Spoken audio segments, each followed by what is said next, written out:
ओम श्रीराम सौमित्र जटायुवेद षडाननादित्य उदाचिताय श्रीनीलकण्ठाय गजामयाय श्रीवैद्यनाथाय नमः शिवाय।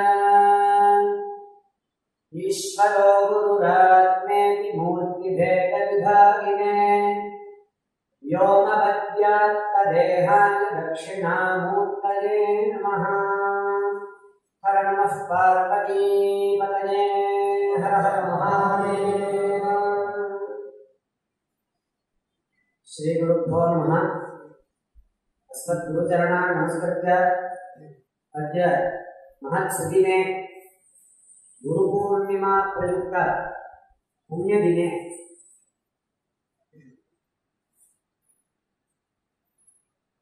मम परमगुरोः जयन्ती दिवसे मम गुरोः गुरुः एते तेषां जयन्ती दिवसे भगवत्कृपया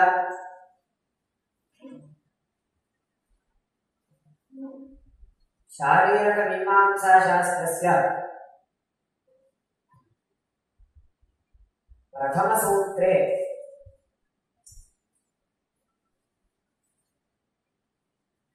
अतःशब्दम् अधिकृत्य केचन विषयाः अत्र वक्तव्याः इति चिन्त्यन्ते। तत्र वेदान्तशास्त्रस्य प्रकरणग्रन्थः वर्तते शारीरकचतुस्सूत्रीविचारः इति कश्चन ग्रन्थः। सः ग्रन्थः रामरायकवि इति महात्मना विरचितः। तत्र सूत्रचतुष्टयस्य विषयाः विस्तृतरूपेण अभिहिताः। तत्र कञ्चन अंशम् इदानीं वक्तुम् अहं प्रयते। श्री गुरुभ्यो नमः। இங்க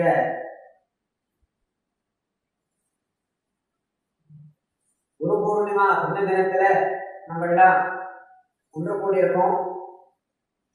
குருவனுடைய ஸ்மரணம் அவசியம் கர்த்தவியம். குரும் பிரகாசயே தீமான் நது மந்திரம் பிரகாசயே அப்படின்னு சாஸ்திரம் சொல்றது. அப்பா என்ன சொல்லுவார்? குருவை பிரகாசப்படுத்தணும், தன்னை தானே பிரகாசப்படுத்திக்க கூடாது, குருவை பிரகாசப்படுத்தணும் அப்படின்னு சொல்லுவார். அவருடைய மகிமை, அவருடைய ஞானம் அதை பிரகாசப்படுத்தணும். அந்த ரீதியில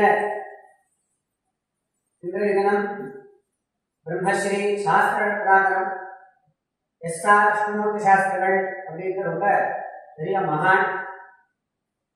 அவருடைய ஜெயந்தி தினத்துல இந்த சபையானது கூடியிருக்கு. அவளுக்கு நம்மளோட இருக்கக்கூடிய ஒரு சம்பந்தம் அதையும் இங்க சொல்லணும்னு நினைக்கிறேன். ஆரம்பத்துல எங்களுடைய பிதா தெரியும், எல்லாருக்கும் மாமா கூட சொன்னான். அவளுக்கு குரு, அதாவது அப்பா முசிறியில கிரமாந்தம் திருவிடமருள் அத்தியனம் பண்ணிட்டு அப்புறம் முசிறி பிரம்மஸ்ரீ அனந்தநாராயண வாஜபேயாதி மகாகணிச்சது அவர்கிட்ட ஜடகணம் சொல்றதுக்காக மகாபரிவாளால் அனுப்பப்பட்டு அந்த ஜட கணம் லட்சணம் வேதபாஷங்கள் இன்னும் சாஸ்திர பிரகரண கிரந்தங்கள்லாம் வாசிச்சு வந்த சமயம் நம்ம ஸ்ரீமடம் காஞ்சி ஸ்ரீமடத்துல இப்ப பீடாதிபதியாக இருக்கக்கூடியதான ஜெகத்குரு ஸ்ரீ ஸ்ரீ சங்கர வீரேந்திர சரஸ்வதி சுவாமிகள் பட்டத்துக்கு மகாபரிவாளால தேர்ந்தெடுக்கப்பட்டு பட்டத்துக்கு எடுக்கப்பட்டார். அந்த சமயம் அது. அப்ப பெரியவாளுக்கு சாஸ்திர பாடங்கள் பண்ணணும் சொல்லணும் அப்படிங்கிறதுக்காக எஸ்.ஆர். சாஸ்திரிகளவா நம்ம மடத்துல பெரியவாளால நியமிக்கப்பட்டார். அந்த சமயத்துல பெரியவாளோட கூட இருக்கணும், ஒரு பிரம்மச்சாரி கூட இருக்கணும் அப்படிங்கிறதுக்காக முசிறிக்கு பெரியவா அப்பா பேர்ல லெட்டர் போட்டான். காஞ்சி மடத்துல லெட்டர் வந்தது, இந்த மாதிரி பெரியவா வர சொல்றான் அப்படின்னு. அப்பா சொன்ன விஷயம் போட்ட லெட்டர் ஒன்று ஆற்றுல இருக்கு.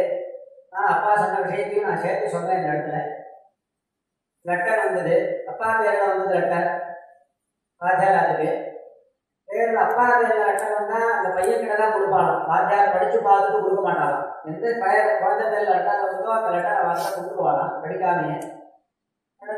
லெட்டர் வந்தது, வாக்கிட்ட கொடுத்துட்டார். லெட்டர்ல விஷயத்தை படிச்சுட்டார். படிச்சுட்டு பைக்குள்ள வச்சுட்டார். வாத்தியார்கிட்ட சொல்லவே இல்லை. மேனேஜர் லெட்டர் போட்டிருக்கார் மடத்துல இருந்து, சொல்லவே இல்லை. ஒரு மாசம் ஆயிடுது.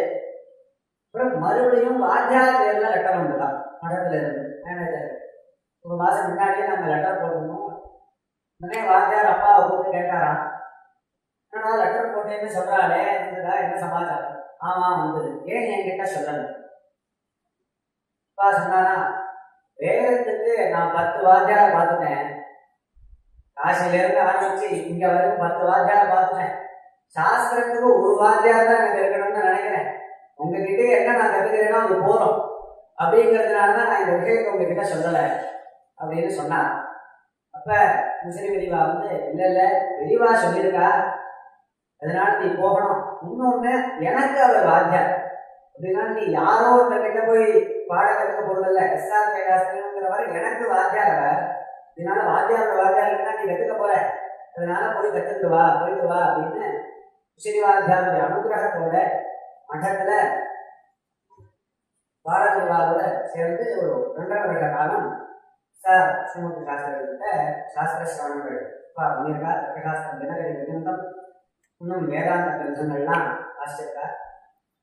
அந்த சமயத்துல தான் மகாபரிவாடையை பார்த்து விவாகமும் பார்த்து நடந்தது. இப்படி என்னுடைய பரம குரு அவர், அப்பாவுடைய குரு, அவருடைய ஒரு சந்தர்ப்பத்துல பகவத் கிருபையால நம்மளுக்கு இந்த ஒரு சந்தர்ப்பத்தை ஏற்படுத்தி கொடுத்திருக்கார். வேதாந்த சாஸ்திரம் அப்படிங்கிறது அவசியம், அத ஒருவன் அவசியம் தெரிஞ்சுக்கணும். மனுஷன்மா எடுத்தா வேதாந்தம் அவசியம் ஒருவன் அது என்ன விஷயம் இருக்கு, என்ன இருக்குங்கிறதையாவது அவசியம் ஆபாதமாவது தெரிஞ்சுக்கணும். பரோட்ச ஞானத்தையாவது அடையணும். அது மூலமாக வரக்கூடியதான பரோட்ச ஞானத்தையாவது அடையணும். வேதாந்தங்கள்னு சொல்றது உபனிஷத்தை தான் வேதாந்தம்னு சொல்றது. உபனிஷத் வாக்கியங்களுக்கு தான் வேதாந்தம்னு பேரு.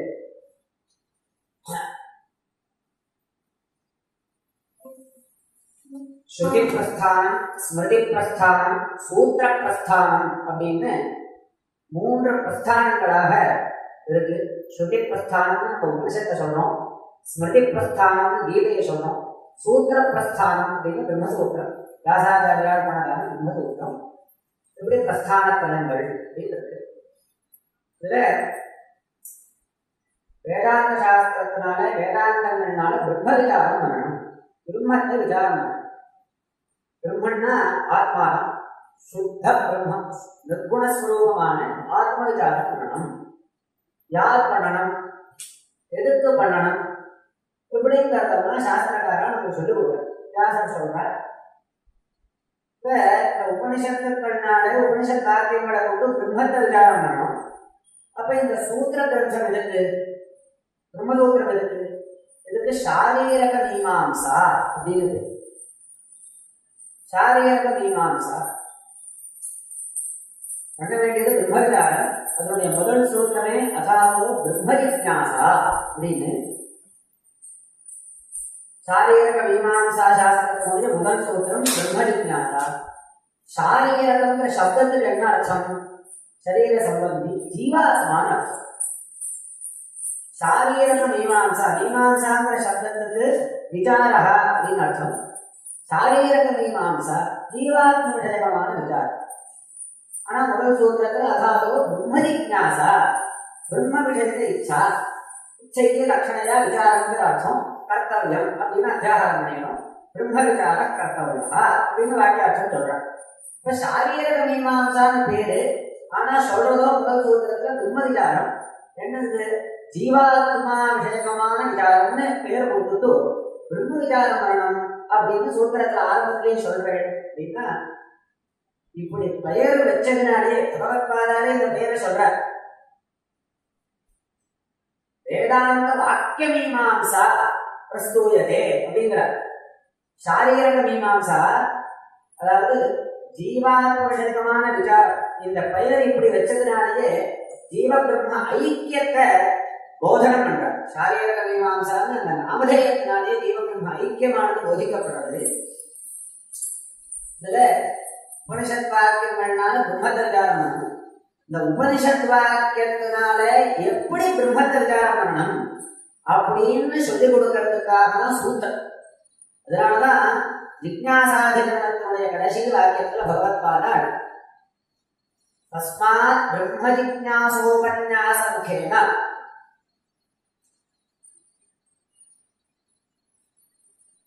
வேதாந்த வாக்கிய மீமாம்சா தத் அவிரோதி தர்க்கோபகரண நிஸ்ரேயச பிரயோஜன பிரஸ்தூயதே அப்படின்னு சொல்றார்.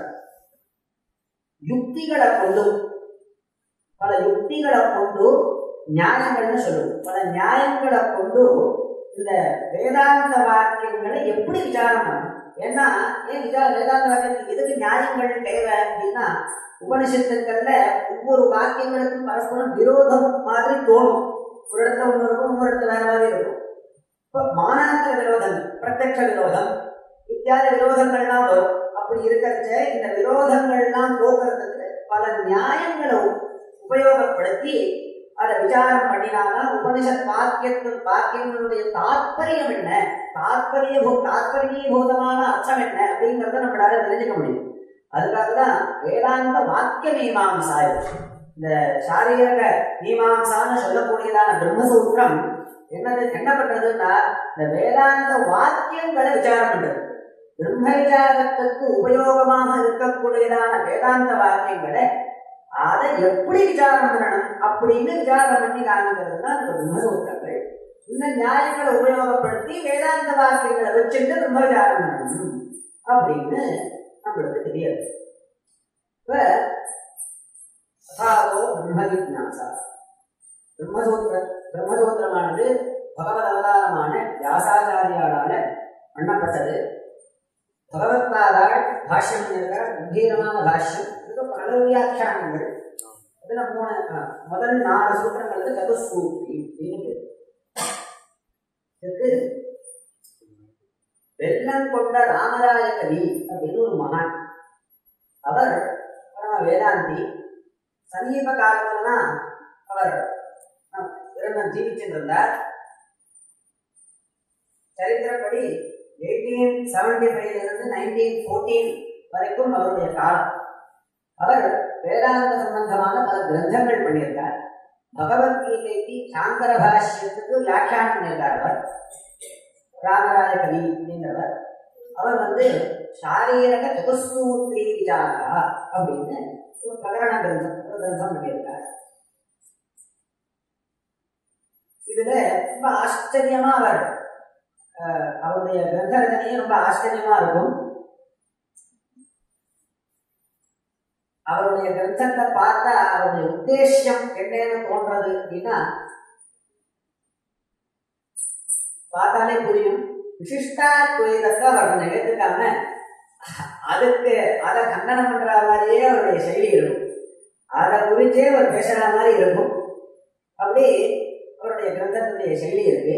இதுல இந்த அகாதோ பிரம்ம ஜிக்ஞாசாங்கிற இந்த முதல் சூத்திரத்தை எடுத்துட்டு அதுல இந்த அதசப்தத்துக்கு அதஹா அப்படிங்கிற சப்தம், அதாவது அஜ அப்படிங்கிறதுக்கு ஆனந்தரியார்த்தம்னு வச்சுக்கிறார். சாதன சதுஷ்டய சம்பத்யனந்தரம். அஜ அப்படின்னா அதுக்கு என்னெல்லாம் அர்த்தம் வரும், மங்களம்னு அர்த்தமா, இப்படின்னு பல விசாரங்களை பண்ணி சாதன சதுஷ்டய சம்பத்யனந்தரம் அப்படின்னு அர்த்த நிர்ணயம்.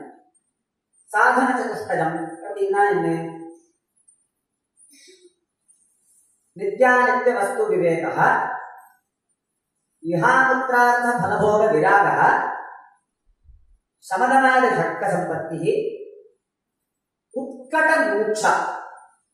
இதுதான் சாதன சதுஷ்டயம். சமதமாதி ஷட்கம்னா சமஹ தமஹ திதிக்ஷா உபரதிஹி ஸ்ரத்தா, சமாதானம் அப்படின்னு 6. இந்த 4க்குன்னா சாதன சதுஷ்டயம் அப்படின்னு. இந்த சாதன சதுஷ்டயமும் எவன் ஒருவனுக்கு இருக்கோ, எவன் ஒருவன் இந்த சாதனங்களை அபியாசம் பண்ணி அதை அடைந்து விட்டானோ, அதை உடையவனாக இருக்கானோ, அவனுக்கு சாதன சதுஷ்டய சம்பன்னன் அப்படின்னு. இதை பத்தி விஸ்தாரமா நான் இங்க சொல்ல போறதில்லை. அத சப்தத்துக்கு இது அர்த்தம். சாதன சதுஷ்டய சம்பத்தனந்தரம் சாதோ பிரம்ம ஜிக்ஞாசா. அதஹ சாதன சதுஷ்டய சம்பன்னத்வாதேவ, சாதன சதுஷ்டயத்தை இவன் அடைஞ்சதுனாலேயே, சாதன சதுஷ்டய சம்பன்னனாக இருக்கிறதுனாலேயே கேத்வர்த்தகா அதசப்தா இங்க பிரம்ம ஜிக்ஞாசா. ஜிக்ஞாசான்னா ஞாதும் இச்சா.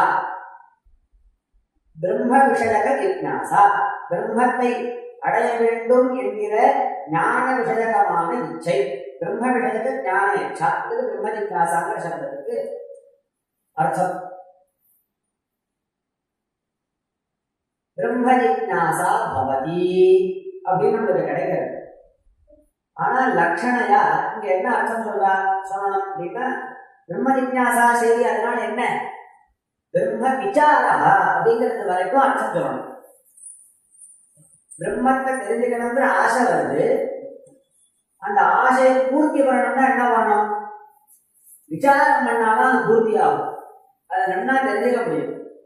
விசாரத்தினுடைய பலன் என்ன அப்படின்னா, சம்சய நிவர்த்தி பூர்வக நிஷ்டயாத்மக ஞானம் விசாரத்தினுடைய பலன். எப்ப ஒருவன் விசாரம் பண்ணுங்கிற பிரசக்தி வரும், ஒரு விஷயத்துல நிஷ்டயாத்மகமான ஞானம் இல்லை, ஆபாதமான ஞானம் இருக்கு. ஆபாத ஞானம் அப்படின்னா சம்சய அனிவர்த்தகம், ஏவம் விபரீத அனிவர்த்தகம் ஞானம். அதுல ஒரு சம்சயம் வந்ததுன்னா அது அந்த ஞானத்தால அது நிவர்த்தி ஆகாது. அப்படி ஒரு ஆபாதமான ஒரு ஞானம், ஏதோ ஒரு ஞானம் வந்திருக்கு, ஆனா அதுல ஏதோ கொஞ்சம் இன்னும் இருக்கு, பாக்கி இருக்கு, முழுக்க நன்னா தெரிஞ்சுட்டோம்னு சொல்ல முடியாது, அப்படி இருக்கு. இது ஆபாத ஞானம்னு சொல்லுவோம். இப்படி ஒரு நிலை இருக்கிறச்ச அதை நன்னா தெரிஞ்சுக்கணும்னா என்ன பண்ணணும் அப்படின்னா, அது விசாரம். சாதாரணமா லௌகிக விஷயங்கள்லயே பார்க்கலாம். நன்னா விசாரம் பண்ணினா சம்சயங்கள்லாம் விலகிடும், நிவர்த்தி ஆகும். நியாயங்களை வச்சுட்டு விசாரம் பண்ணி சம்சய நிவர்த்தி போறது நிச்சயாத்மக ஞானம் வரும். இப்ப இந்த பிரம்ம விசாரம் பண்றதுனால இவனுக்கு தத்துவசாட்சாத்காரம் ஏற்படுறது. அபரோக்ஷ சாட்சாத்காரம்னு சொல்லக்கூடியதான் நிச்சயாத்மக ஞானம், அகண்டாகார விருத்தி அப்படின்னு சொல்லுவாங்க. இது ஏற்படுறது முக்தி, அகண்டாகார விருத்தி தத்வாரா முக்தி. இப்படியா இதற்காக ஒரு சப்தம் இருக்கு, காரணத்தை சொல்றது. நடுப்புற ஒரு கேள்வி கேட்கிறா, கேள்வி வரும் இல்லையா? சாதன சதுஷ்டய சம்பத்தி அனந்தரம் பிரம்ம விசார கர்த்தவியா. சாதன சதுஷ்டயத்துக்குள்ளேயே முமுட்சானு இருக்கு, உட்கட முமுட்சா. முமுட்சைன்னா மோட்சத்தை நம்ம அடையணும் அப்படிங்கிற இச்சை நம்மளுக்கெல்லாம் இருக்கு. ஆனா எப்படி இருக்கு நம்மளுக்கு? அதுவும் கிடைச்சா தேவை, அது மாதிரி இருக்கு. 10 இன்டர்வியூ அட்டன் பண்ணிட்டு ஏதோ ஒண்ணு கிடைச்சா தேவை, அது மாதிரி மோட்சமும் கிடைச்சா தேவைங்கிற மாதிரி. அப்படி இல்லை, அதுதான் வேணுங்கிற உட்கடமான மோட்சம் அப்படி இருக்கு. இப்படி இருந்தா அவன் அதை அடையணும் அப்படிங்கிறதுக்கு பிரம்ம விசாரம் தான் பண்ணணும் அப்படின்னு ஏன் சொல்றேன்?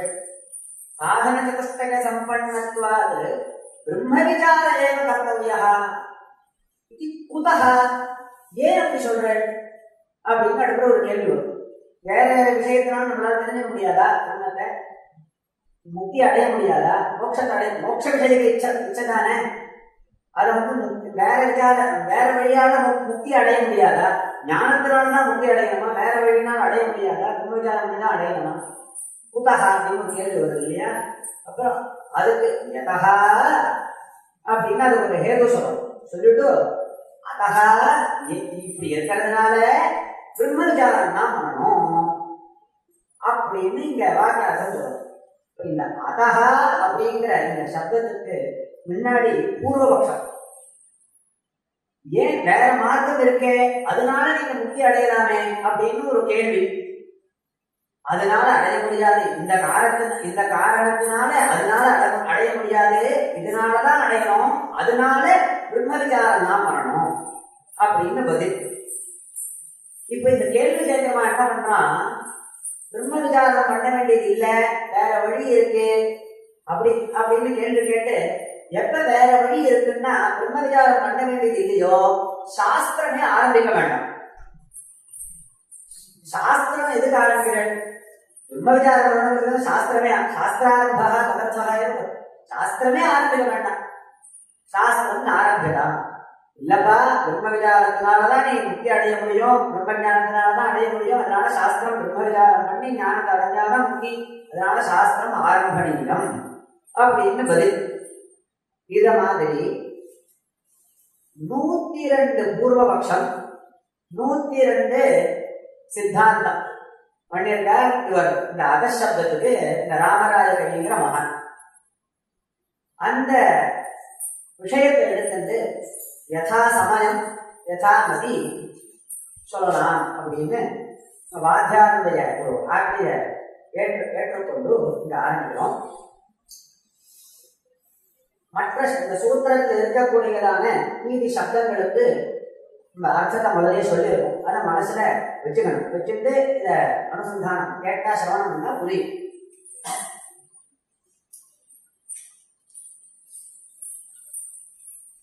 நனு நிர்குணோபாசனாதபி பிரம்மாத்ம சாட்சாத்காரः ஜாயதே ஏவ இதி கிமிதி விசார ஏவ கர்த்தவ்யः இத்யுச்யதே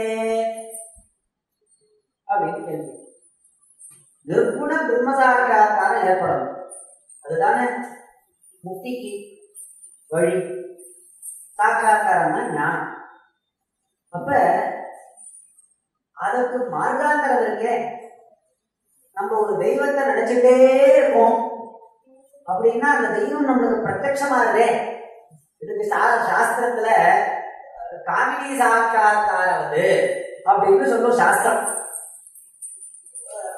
நிறைய புராணங்கள்லாம் நம்ம பார்ப்போம், ஒரு தெய்வத்தை உபாசனம் பண்ணிட்டே இருக்கா, நரசிம்மரை உபாசனம் பண்றா அப்படின்னா நரசிம்மர் சாட்சாத்காரம் நேர வந்தா.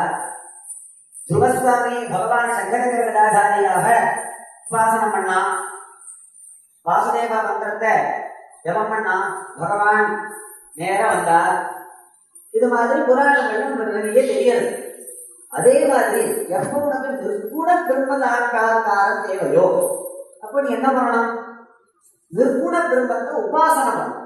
நிர்குணத்துவேன ரூபேண பிரம்மம் சுத்தம், அதுக்கு எந்த குணமும் இல்லை, நிர்குணமான வஸ்து, நிர்தர்மகமான வஸ்து, சைதன்ய ஸ்வரூபம், இப்படி உனக்கு எந்த விதமான சாட்சாத்காரம் தேவையோ அதை உபாசனை பண்ண, பிரம்ம சாட்சாத்காரம் வந்துருமே.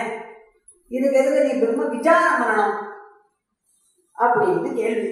கேள்வி என்ன இருக்கும், நனு நிர்குண உபாசனாதேவ பிரம்மாத்ம சாட்சாத்காரோ ஜாயதே ஏவ இது கிமர்த்தம் பிரம்ம விசார கர்த்தவ்யः அதः சாஸ்திரம் நாரம்பணீயம், சாஸ்திரம் ஆரம்பிக்க தேவையில்லை. அதஹ இது சூத்திரகாரः ஹேது சொல்றாரா சூத்திரகாரர், யஸ்மாத் உத்தமாதிகாரிணः வேதாந்த வாக்கியார்த்த விசாராதேவ பிரம்மாத்ம சாட்சாத்காரோ பவதி தஸ்மாத் இத்யர்த்தः.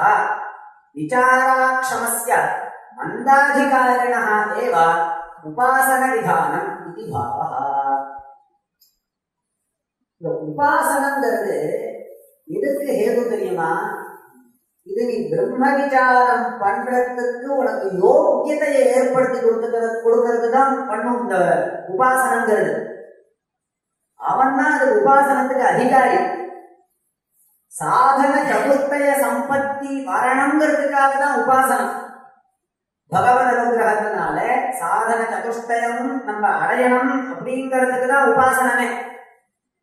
மந்த அதாவது எவன் ஒருவன் ஞானி, தீவிர விரக்தனாக, தீவிர விவேகவானாக, சமதமாக சக்த சம்பன்னனாக, தீவிர மூக்ஷாவானாக எவன் இல்லையோ, மந்தாதிகாரியாக எவன் இருக்கானோ அவன் தான் உபாசனத்துக்கு அதிகாரி, சேவ அதிகாரி. இப்ப இந்த உபாசனங்கிறது இந்த விசாரத்துக்கு ஹேதுவா இருக்கு. உன்னுடைய சித்தத்தை சுத்தி பண்ணி கொடுத்து உனக்கு பகவத் அனுகிரகத்தை ஏற்படுத்தி கொடுத்து உன்னை அதுக்கு சமர்த்தனாக ஆகிறது.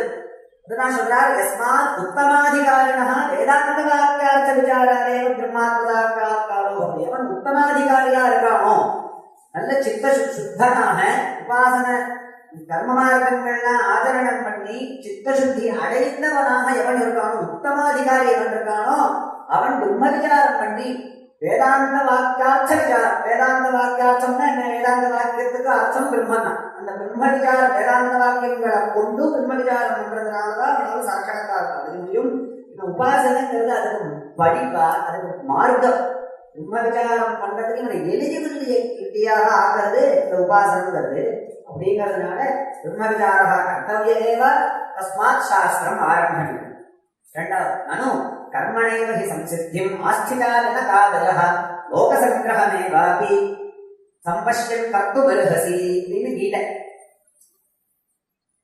ஜனகாதயः ஜனகர் முதலானவர்கள் கர்மாக்கள் ஆச்சரணம் பண்ணியே சித்தி அடைஞ்சுட்டான்னு இருக்கே அப்படின்னு கேட்கிறார். இது கீதாவதனா கர்மணேவ மோட்சோஹோ மோட்ச சித்தோ மோட்சார்த்தம் பிரம்ம விசாரோ வியர்த்தஹ அப்படிங்கிறதுனால கீதையில பகவானே சொல்றான், பகவத் வச்சனத்துக்கு இன்னும் அதுக்கு மேல ஏதாவது வச்சனம் உண்டா? கர்மானாலே ஜனகாதிகளுக்குலாம் மோட்சம் அடைஞ்சுட்டான்னு இருக்கு. அப்ப எதுக்கு பிரம்ம விசாரம்? எல்லாத்தையும் விட்டு உட்காந்து பிரம்ம விசாரம் ஏன் சொல்றேன்? கர்மாக்கள் ஆதரணம் பண்ணிட்டே இருக்கிறது தானா சித்திச்சிடும். அதனால பிரம்ம விசாரா நகர்த்தவ்யா தஸ்மாத் சாஸ்திரம் ஆரம்பணீயம். அத ஆக சூத்திரகாரः அத யஸ்மாத் கர்மணா மோட்சோ நாஸ்தி தஸ்மாத் இத்யர்த்தः நாஸ்த்யகதः கிருதேன இதி ஸ்ருதேஹ இதி பாவः. கிருதேன அகிருதः ந பவதி. மோட்சங்கிறது நித்தியமான வஸ்து. கர்மாக்கள்னால நித்தியமான ஒரு வஸ்து எப்படி ஏற்படுத்த முடியும்? ஆப்பியம் நாலுதான் கர்மாக்கள்னால ஏற்படும் அப்படின்னு சொல்ற. கர்மாவுடைய பலன்கிறது 4 விதமாக தான் இருக்கும் அப்படின்னு சாஸ்திரம் சொல்றது. இது உண்டாகுமோ அனித்தியமான வஸ்து தான் கர்மாக்கு பலனாக இருக்கும். நித்தியமான வஸ்து கர்மாக்கு பலனாக இருக்காது. எது பிராப்தியமோ அது நித்தியம் இல்லை. ஒன்னத்தை போய் நம்ம புதுசா அடையணும் அப்படின்னா சயோகாக விப்ரயோகாந்தா அப்படின்னு சாஸ்திரம் சொல்லணும். அப்ப கர்மாவனால நித்தியமான ஒரு வஸ்துவை ஏற்படுத்த முடியாது. நாஸ்தி அகிருதா கிருதேனா அப்படி. அதனால எதனால கர்மாக்கள்னால நித்தியமான வஸ்து ஒன்று ஏற்படுத்த முடியாதோ மோட்சமானது நித்தியம் அப்படிங்கிறதுனால நச புனராவர்த்ததே அப்படிங்கிற ஸ்ருதியினால முக்தன் மறுபடியும் ஜன்மாவை அடைய மாட்டான். அப்படிங்கிறதுனால மோக்ஷம் யதா நித்யா நித்திய பதார்த்தா தஸ்மாத் முக்தஹான புனராவர்த்ததே அப்படிங்கிறதுனால இந்த கர்மாக்கள்னால நித்தியமான வஸ்துவை நித்தியமான மோட்சத்தை ஏற்படுத்த முடியாது. அதனால கர்மாக்கள்னாலேயே மோட்சம்னு கிடையாதுப்பா. அப்படிங்கிறதுனால பிரம்ம விசாரா அவசியம் கர்த்தவ்ய ஏவா அப்படின்னு சொல்றாங்க. கர்மாக்கள் பின்ன வேண்டாமா அப்படின்னா பின்னாடி அதை பத்தி வருது. இருந்தாலும் நம்ம நிறைய பட்சங்கள் சொல்ற 102 பட்சம் இங்கேயே அந்த விஷயத்தையும் பார்த்துருவோம். அவ்வளவு தூரம் நம்மளுக்கு போகுமான்னு தெரியல. கர்மா ஆச்சரணம் அவசியம் பண்ணணும். உத்தமாதிகாரி எவன் ஞானயோக நிஷ்டனாக இருக்கானோ, ஞான யோகத்துல சாங்கிய நிஷ்டான்னு சொல்லுவான். சாங்கிய யோக நிஷ்டையில எவன் அதிகாரியாக இருக்கானோ அவனை விட்டு கர்மாக்கள் தானா விலகும். ஆனா அந்த நிஷ்ட வர்றதுக்கு கர்மாச்சரணம் ரொம்ப முக்கியம். ஸ்வகர்மணா தமப்யர்த்ய சித்திம் விந்ததி மானவஹா அப்படின்னு பகவான் கீதையில சொல்றான். யதः பிரவர்த்தியர்பூதானாம் ஏன சர்வமிதம் ததம் ஸ்வகர்மணா தமப்யர்த்ய சித்திம் விந்ததி மானவஹா. சித்தி அடையணும். ஞானநிஷ்டாதான் சித்திங்கிற பதார்த்தம். சித்தி ஞானநிஷ்டா யோகியதா அப்படின்னு வச்சுக்கணும். ஞானநிஷ்டா யோகியதாங்கிற சித்தி பதார்த்தம். அந்த சித்திங்கிற பதார்த்தத்தை இவன் அடையணும் அப்படின்னா, அந்த யோகியத்தை இவன் அடையணும் அப்படின்னா இவன் அர்ச்சனை பண்ணணும், பகவத் பூஜை பண்ணணும், பகவான பலிக்கணும், பக்தி பண்ணணும். என்னது அது அப்படின்னா ஸ்வகர்மணா தமப்யர்த்ய இவனுக்கு விகிதமான கர்மாக்கள் சகஜம் கர்ம கௌந்தேஜ சதோஷமபி நக்தஜே சர்வாரம்பாதி தோஷேன தூமேனாக்கு நிவாரதாகன்னு சொல்ற ரீதியில இவனுக்கு சுவாபாவிகமான கர்மா, சகஜமான கர்மா, நித்திய கர்மாக்கள் விதிச்சிருக்கு இல்லையா? அந்த கர்மாக்களை அனுஷ்டானம் பண்ணி ஈஸ்வரார்ப்பண புத்தியா அனுஷ்டானம் பண்ணி சித்தியோ சமோபூத்வா சமத்வை யோக உச்சியதே அப்படின்னு சொல்ற ரீதியாக அதனுடைய பலன்களையும் லாபத்திலையும் நஷ்டத்திலையும் புத்தியை செலுத்தாமல், பலத்துல புத்தியை செலுத்தாமல் ஈஸ்வரார்ப்பண புத்தியா கர்த்தவியம் இது கவுண்டே பண்ணணும் அப்படிங்கிற ஒரு புத்தியோட எவன் ஒருவன் கர்மாச்சரணம் பண்றானோ, நித்திய கர்மாக்களை ஆச்சரணம் பண்றானோ அவனுக்கு சித்த சுத்தியானது ஏற்படுறது, ஈஸ்வர பிரசாதமானது ஏற்படுறது, ஞானமிக்கா யோகியதை அவனுக்கு கிடைக்கிறது.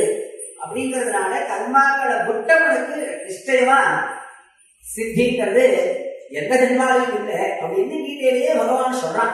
இப்ப கீதைங்கிறது ரொம்ப பெரிய சாஸ்திரம். 18 அத்தியாயம் 3 சக்கங்களாக பிரிக்கிறார். அதுல பரஸ்பர விரோதமானது பாசிக்கிறது. பகவத்பாதா உபோத்காத பாஷ்யத்திலேயே இப்படி பரஸ்பர பல பேர் கீதைக்கு பாஷ்யம் பண்ணாலும் லௌகிகாவினால பரஸ்பர விருத்தமாக கையாளப்படுறது இந்த கீதா வாக்கியங்கள். அப்படிங்கிறதுனால அதுக்கு விரோத பரிகாரார்த்தம் மயா புனகா பாஷ்யம் கிரியதே அப்படின்னு பகவத்பாதா பிரதிக்கப்பட்டு ஆரம்பிக்கிறார் கீதா பாஷ்யம். அப்படி யஸ்மாத் கர்மணா ஏவ மோக்ஷோ நாஸ்தி தஸ்மாத் பிரம்மவிசார கர்த்தவ்ய ஏவ கேனா சாதன சதுஷ்டய சம்பன்னேன கிமர்த்தம் மோக்ஷாய தஸ்மாத் சாஸ்திரம் ஆரம்பணீயம் அதாஹ சூத்திரகாரः பிரம்மஜிஞாசா. நனு அடுத்த பட்சம் யதான்னம் மது சயுக்தம் மதுஜான்மேன சயுக்தம் ததா தபஸ்ச வித்யாஜ சயுக்தம் பேஷஜம் மஹத் இது ஸ்மரணாத் கர்ம ஞான சமுச்சயாதேவ மோக்ஷः அதாஹ சூத்திரகாரः. அண்ணன் சாதம் சாப்பிட்றோம், தேனை கலந்து சாப்பிட்டா திணிப்பாதான் இருக்கு. வெறும் தேனை சாப்பிட்றோம் திணிப்பா இருக்கு. வெறும் சாதத்தை சாப்பிட்றோம் அப்படின்னு பசி அடங்குது.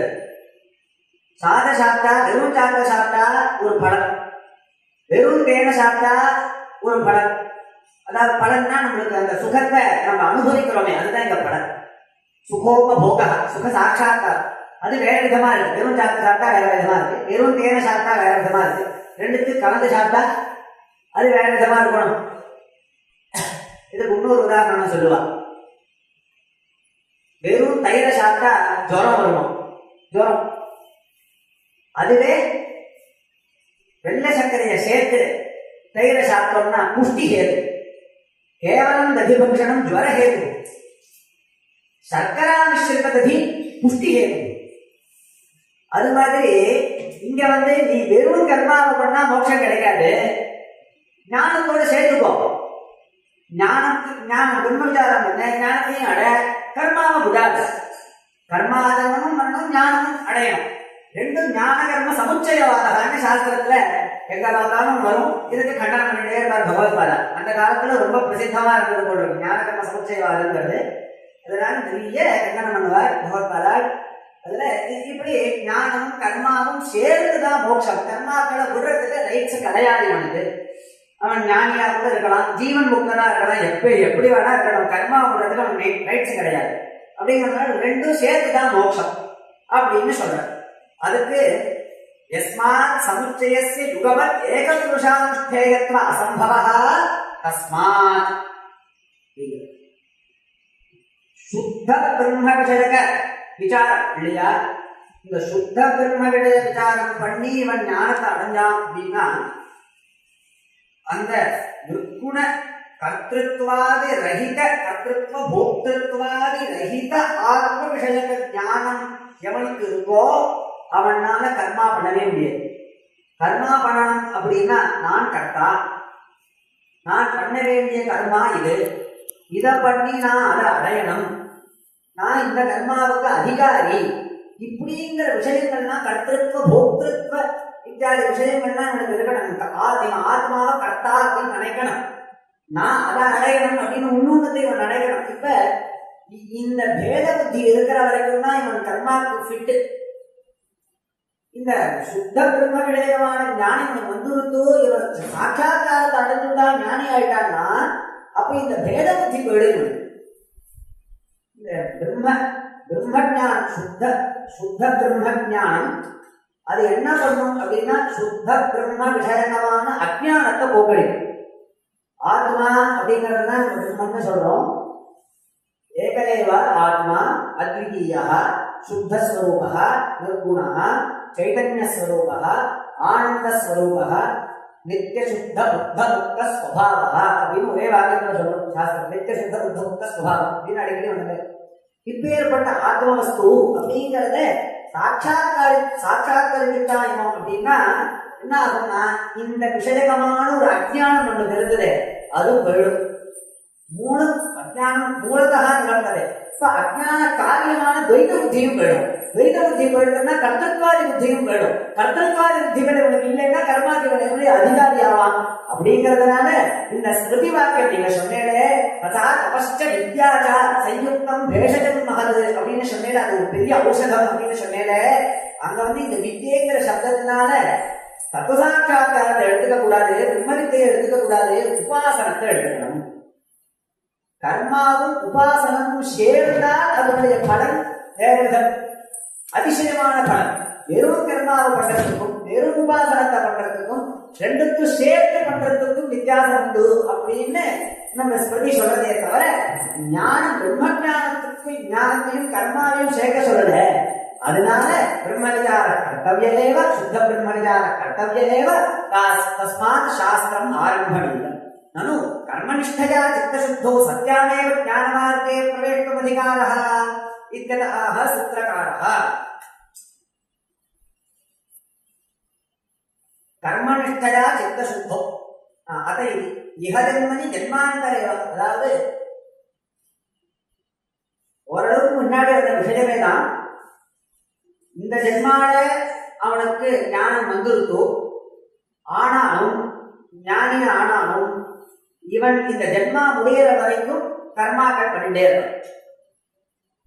ஏன் அப்படின்னா கர்ம நிஷ்ட விதிச்சிருக்கு. நித்திய கர்மாக்கள் ஐந்திய கர்மாக்களை தியாகம் பண்றதுக்கு வழியே இல்லை.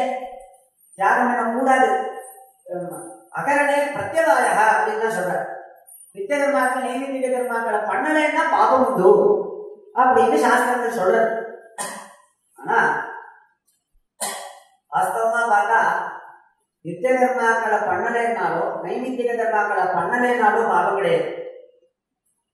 ஏன் இப்படி சொல்றது அப்படின்னா அபாவாத் பாவோத்பத்தியை சாஸ்திரம் அங்கீகரிக்க வேண்டும். அசதசஜ்ஜாயேதா அப்படின்னு சாந்தோக்கிய சொல்லி பின்ன என்ன நித்திய கர்மாக்கள் விட்டுட்டா ஒன்றும் தோஷம் இல்லையா அப்படின்னா அப்படி இல்லை. ஸ்வகாலே யதபூர்வம்ஸ்து கரோத்யன்யத் விசேஷணः பிரத்யவாயோபி தேனைவ அபாவேன ஹி ந ஜாயதே நாபாவேன சஜன்யதே. அதாவது எவன் அந்த நித்திய கர்மாக்கள் பண்ண வேண்டிய சமயத்துல அதை பண்ணல அப்படின்னு இவன் என்ன பண்ணுவான்? வெறுமையா இருப்பான். வேற ஏதோ என்ன பண்ணிட்டு இருப்பான்? சந்தியாவந்தனம் பண்ணணும், முக்கிய காலத்துல பண்ணல, வேற ஏதோ பண்ணிட்டு இருக்கோம். சரி கௌட காலம் அப்பயும் பண்ணல, வேற ஏதோ பண்ணிட்டு இருக்கோம். பண்ணாததுனால அந்த பாவம் வரலையா? நீ பண்ண வேண்டியதை பண்ணாம அந்த சமயம் வேற ஒண்ணுத்த பண்ற வேலை, அதனாலதான் உனக்கு பாவம் வருதுன்னு சாஸ்திரம் சொல்றது. ஸ்வகாலே யதபூர்வம்ஸ்து கரோத்யன்யத் விசேஷணः அபாவாத் பாவோத்பத்தி எங்கேயுமே வராதரா. பாவாத்த பாவோத்பத்தி சொல்லணும் அப்படிங்கிறதுனால நீ பண்ண வேண்டியதை விட்டுட்டு வேற ஒண்ணு நிச்சயமா வேற ஏதோ ஒண்ணு பண்ணிட்டு தான் இருப்பான். நான் வெறுமை இருக்கேன், இன்னொரு பட்சத்துல பின்னாடி வருது. பிரம்மவிசாரம் பண்ணிதான் ஏன் மோட்சம் அடையணும்? வெறுமை இருந்தாலே மோட்சத்தை அடைஞ்சிடலாமே. தூஷ்ணீம் பாவா ஏகோனம் சொல்லி துக்கத்வம்ச ஏவ மோட்சா அப்படின்னு சொல்றாங்க ஐயாரிகள். இப்ப துக்கத்வம்சம் தான் மோட்சம் அப்படின்னா தூஷ்ணீம் ஸ்திதம் எதுவுமே பண்ணல, வெறுமை இருந்தா அப்படி இருந்தாலே ஒண்ணுமே துக்கமே பேசாம இருந்தாலே மோட்சம் தானே, மோட்சத்தை அடைஞ்சிருந்தானே அப்படின்னா யாராலும் வெறுமை இருக்கவே முடியாது. சும்மா இருக்க முடியுமா? சும்மா இருக்கிறது ரொம்ப கஷ்டம்னு சொல்றாங்க. சும்மா ஒரு நாள் இருக்கவே முடியாது. கீதை சொல்றது மிச்சாதார சிலோச்சியதே அப்படிங்கிறது. வெளியில எந்த கர்மாக்களும் பண்ணாம நான் பேசாம உட்காந்து என்ன முடியுது அப்படின்னு ஒருத்தன் சொன்னான்னா அவன் உண்மையா அப்படி இருக்க முடியாது. அவனால மனசால எதையோ சிந்தனை பண்ணிட்டு இருக்கான், எங்கேயோ புத்தி ஓடிட்டு இருக்கு. அவன் மிச்சாதாரன்னு பேரு அப்படின்னு பேர் கொடுக்குறது. அப்ப இந்த கர்மநட்டா அப்படிங்கிறத இவன் பண்ணிட்டே இருக்கணும், கர்மாக்களை ஆதரவு பண்ணிட்டே இருக்கணும், ஞானத்தை அடைஞ்சணும் பண்ணிட்டே இருக்கணும் அப்படின்னு சொல்ல முடியாது. ஏன் அப்படின்னா இகஜன்மி ஜென்மாந்தரேவா, இவன் கர்மாக்களை விடுறதுக்கு ரைட்ஸ் கிடையாது. குட்டா பாபங்கள் அப்படின்னு நான் சொல்றேன், அது ஞானி பின்ன விஷயம். ஞானிக்கு அந்த விஷயமே அப்படியே ஆகாது. சாஸ்திரத்துக்கு விஷயமே கிடையாது. ஞானி அவனுக்கு எல்லாம் ஏகமே குரு அத்விதீயம் பிரம்மா தஸ்யா. அப்ப அவித்வத் விஷயங்களே சாஸ்திரம் அப்படின்னு சொல்லும். அப்ப என்னடான்னா பின்ன அவனுக்கு கர்மாக்கள்னா போன ஜென்மாக்கள் அவன் பண்ண கர்மாக்களே இப்ப அவனுக்கு சித்தசுத்தியை கொடுத்துரும். இதனாலதான் பிறந்த கர்ப்பேவ வாமதேவன் கர்ப்பத்திலேயே பிரம்மஞானியா இருந்தார் அப்படின்னு சொல்றான். பல மகான்களை நம்ம பார்க்கிறோம். அதனால ஸ்ருதியும் பிரம்மச்சரியாதேவ பிரபுரையே அப்படின்னு ஸ்ருதியும் சொல்றது. தீவிர விரக்தனாக ஒருவன் இருக்கான் அப்படின்னா அவன் பிரம்மச்சரியாசிரமத்திலிருந்தே சன்னியாசத்துக்கு போகலாம். கிரஸ்தாசிரமத்தை அடைஞ்சு அக்னிஹோத்ராதி கர்மாக்கள் ஆரம்பம் பண்ணிதான் போகணும் இல்லை. பூர்வ ஜென்மாக்கள்ல பண்ணதான கர்மாக்களே அவனுக்கு சித்தசுத்தியை ஏற்படுத்தி தத்துவாக அவனுக்கு சித்தம் சுத்தியாக தான் இருக்கும். இந்த கர்மா இந்த ஜென்மாலையும் இந்த சம்ஸ்காரமான அனுபவிக்கும் அப்படின்னு நம்மளுக்கு தெரியாது. இன்னொரு ஒரு ஸ்ருதியில தஸ்ய தாவதேவ ஜனம் யாவண்ண விமோக்ஷேச்ச சம்பத்யே அப்படின்னு சாந்தோக்கிய ஸ்ருதி. இவன் இந்த ஜென்மா ஞானத்தை அடைஞ்சுட்டான்.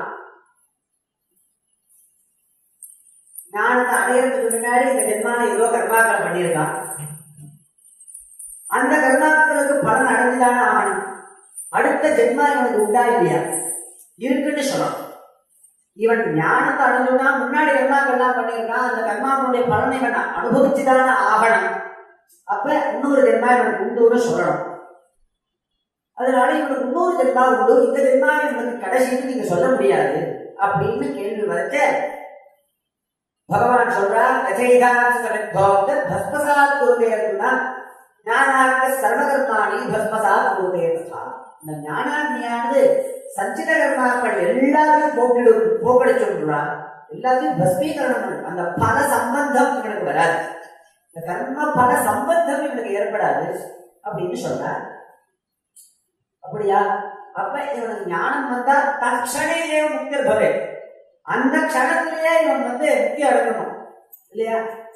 அப்புறமா இவன் வாழ்ந்துட்டே இருக்கான ஜீவன் முக்தான்னு சொல்றேன். அவன் இருந்துட்டே இருக்கா பல காலம், இன்னும் நிறைய நாள் வாழ்ந்து இருக்காளே அப்படின்னா, அப்ப அவன் ஞானம் வந்ததுக்கு அப்புறம் அவன் கர்மாக்கள்லாம் பண்ணிட்டு இருக்கா. அந்த கர்மாக்களுடைய பலனை அனுபவிக்க வேண்டாமா அடுத்த ஜென்மால அப்படின்னா?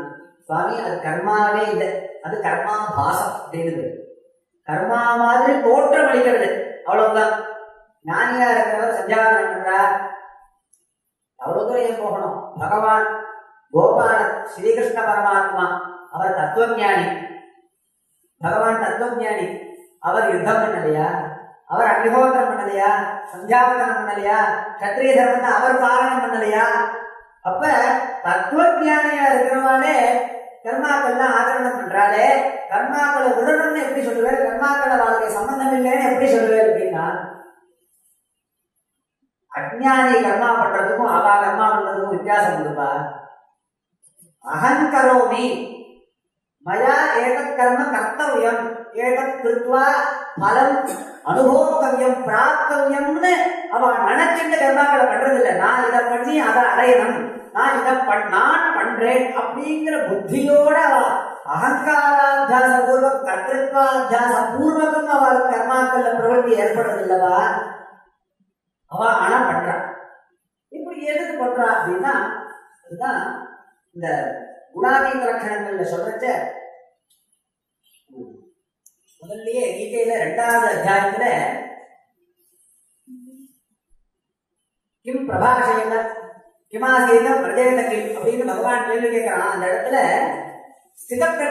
ஸ்திதப்பிரஜ லட்சணத்துல எதெல்லாம் அவளுக்கு சாதனமாக முன்னாடி இருந்ததோ அதெல்லாமே லட்சணமாக மாறிடும்.